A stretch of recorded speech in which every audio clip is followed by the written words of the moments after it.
let's see this delicious ribbon cake. Now here I have 4 egg yolks and 4 egg whites separated.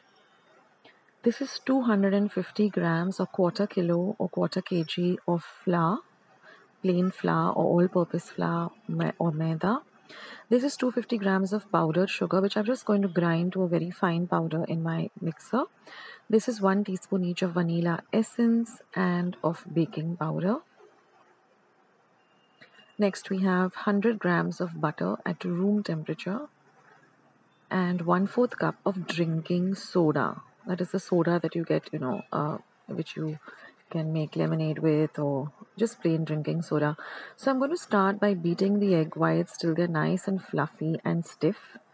So this will take you about 5 to 7 minutes.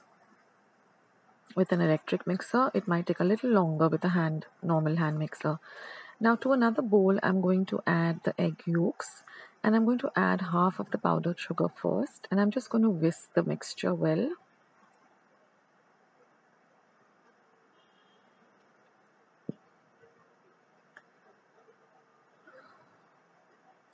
And then I'm going to add the other half too, and we're going to beat this or whisk this till the mixture is nice and creamy and thick. So this too should take you about 7 to 10 minutes or lesser than that, just that everything gets well incorporated together.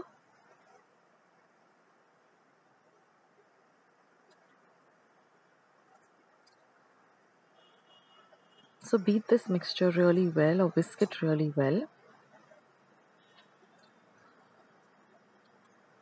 Now I'm going to add the vanilla essence, whisk it in well. And then I'm also going to add the baking powder and continue whisking.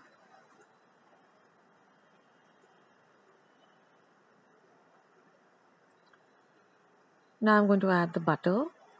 Now if the butter is at room temperature, it will help because it will help you to whisk the butter in well. So keep the butter out for about, if you tend to keep it in the fridge, then keep it out for at least for half an hour to 45 minutes till it nicely softens up. And now again whisk everything.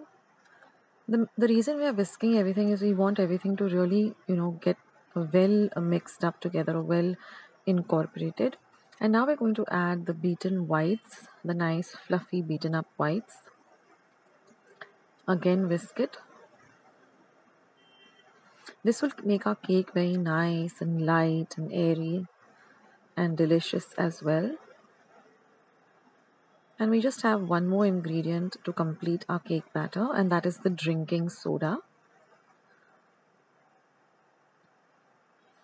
So just pour that in and now again mix it well, and you'll see that you get a lovely creamy batter. We still have to add the flour, guys.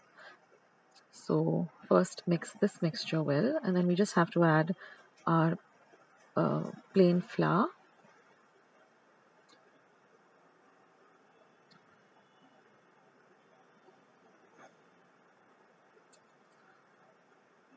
So now I'm going to add the flour a little at a time and just fold it in. Now we're not going to use the whisk anymore. I'm going to use my spatula and I'm going to just fold the mixture in. You can use the cut and fold method. As you can see, you cut and then just stir. And now add the remaining flour and fold it in really well. And you can see now that our cake batter is all ready, so we can start making this beautiful ribbon cake. So I'm going to divide this into 5 equal portions. So one is going to be plain, and then you can add colors of your choice. Now I like adding pastel gel colors because it gives a very beautiful look to the cake. So if you can get your hands on some lovely pastel colors, that will make the cake very pretty. So just add the color and mix it in well. So I went with the really pale green, then some lovely yellow, and I think a little bit of pink and a little bit of sky blue or baby blue. The blue really made the cake look really beautiful. It just, makes the cake stand out, or the colors stand out, pop up.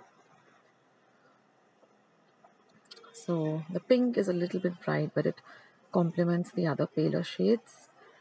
And then I had this little blue, and it looks really gorgeous once you mix it in really well. And now I've lined my cake tin, which is a 7 by 7 inches cake tin, a square tin. I'm going to start by adding the plain color batter without any color. And we're just going to flatten it out to the base. Then I'm going to go with the next color. You can go in with whatever sequence you want. So you add the color, and again you just flatten it up like this. Basically you're making layers with different colors. And just pat it down every time.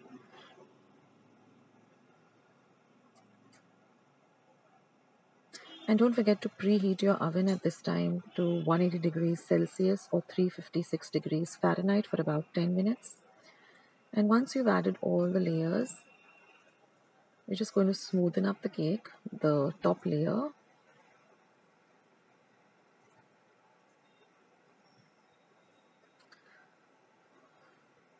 And just pat it down a bit. And then you're going to use a nice pointed instrument. So I'm using a nice sharp pointed knife, and you're just going to swirl it like this, in this fashion, trying to make some S's like this. So you can use a pointed knife, you can use a skewer. This will give you a lovely pattern to the cake once you cut up the cake, and you'll see in the video. And now all we have to do is pop it into our preheated oven and bake it at 180 degrees Celsius or 350 degrees Fahrenheit for about 15 minutes. Now each oven is different, so just keep an eye on your cake. And once you get this lovely top brown layer, you know your cake is ready. And we're just going to do a test by just inserting a sharp knife. And when the knife comes out clean, you know that your cake is all ready. If it is not, then just put it again into the oven for another 4 or 5 minutes.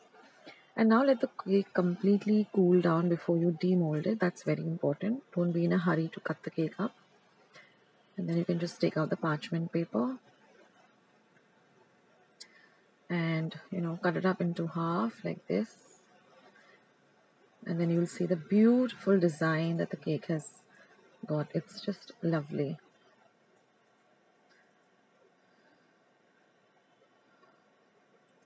So I made it into 2 equal loaves like this, and then I'm just going to cut up thin slices.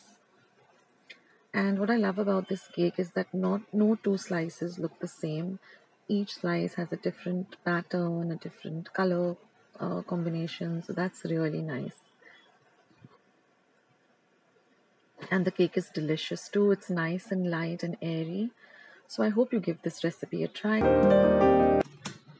So for the walnut drops, I've taken 200 grams of dark chocolate compound. You can use milk chocolate compound too, and just chop them up into smaller pieces. Now I'm going to prepare a double boiler. I've just taken a vessel with some water in it, and I put a bowl. The bowl shouldn't touch the water. I'm going to add this dark chocolate, and I'm going to keep the flame between low and medium, stirring in between, and we're going to melt the chocolate completely. Now while the chocolate is melting, I'm going to chop up about 100 grams of walnuts. We're not going to chop them up into very small pieces, but a whole walnut into halves. Now I'm also going to line my baking tray with some butter paper.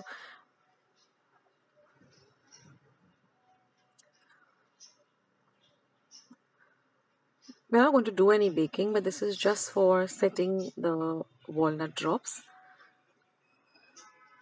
And now once our chocolate has melted, I'm going to take it off the flame. Just mix it a bit. Then I'm going to add about half a teaspoon of vanilla essence. This will just elevate the flavor of these walnut drops. And then I'm just going to add these chopped up walnuts. Give everything a nice mix. See that all the walnuts are nicely coated with the chocolate. And then just scoop up chunks like these or dollops like these of the mixture. Place them at an inch of, a distance of at least 1 inch from each other. And that's it, friends. And now all you have to do is just refrigerate this for even about 30 minutes. They set really, really fast. And after 30 minutes, your walnut drops are all ready. Now, this is a real quick and easy method. There is a lengthy method where you have to use condensed milk and cocoa powder. I will leave that recipe down too if you want to make it that way. So I hope you like this recipe.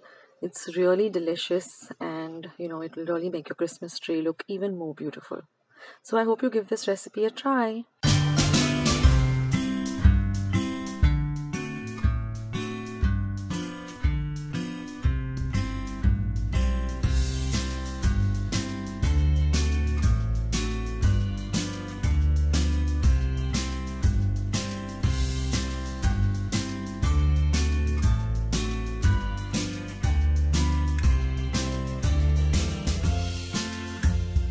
I hope you like today's recipe as well as today's video, and if you would like to see more videos like this, then don't forget to leave this video a big thumbs up.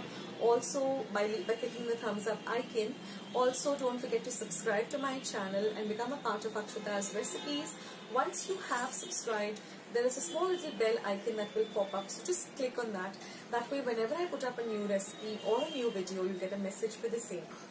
So on that note, I'll say bye and I'll catch you in my next video sooner than you think. This is Akshata saying bye, take care, stay healthy, stay fit, be kind and loving to one another. So till we meet again, bye.